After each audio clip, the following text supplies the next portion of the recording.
નમસ્કાર, પંચાયત સમાચાર 24 માં આપનું સ્વાગત છે. દાહોદના ફતેપુરામાં ધોધમાર વરસાદ વચ્ચે શાળાના બાળકો પાસે તિરંગા યાત્રા કરાવતા ભારે વિવાદ સર્જાયો. દાહોદ જિલ્લાના ફતેપુરા તાલુકામાં એક તરફ મુશળધાર વરસાદ વરસી રહ્યો છે, ત્યારે બીજી તરફ શાળામાં માસૂમ ભૂલકાઓને તિરંગા યાત્રામાં જોડવામાં આવ્યા હોવાના દ્રશ્યો સામે આવતા ભારે ચર્ચા જાગી છે.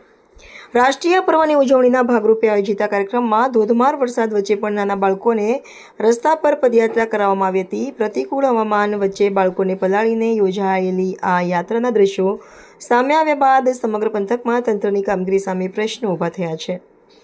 દેશભક્તિ અને રાષ્ટ્રીય પ્રતીકો પ્રત્યે ગૌરવ દાખવવું આવકારદાયક છે, પરંતુ બાળકોના સ્વાસ્થ્યના ભોગે આવી બેદરકારી દાખવનારા આયોજકો અને શાળા સંચાલકો સામે પગલાં ભરવાની માંગ ઉઠી છે. આ મામલે શિક્ષણ વિભાગ તેમજ સ્થાનિક વહીવટીતંત્ર દ્વારા તપાસ હાથ ધરીને જવાબદાર વ્યક્તિઓ સામે કડક કાર્યવાહી કરવામાં આવે તેવી વાલીઓ પ્રબળ રજૂઆત કરી રહ્યા છે.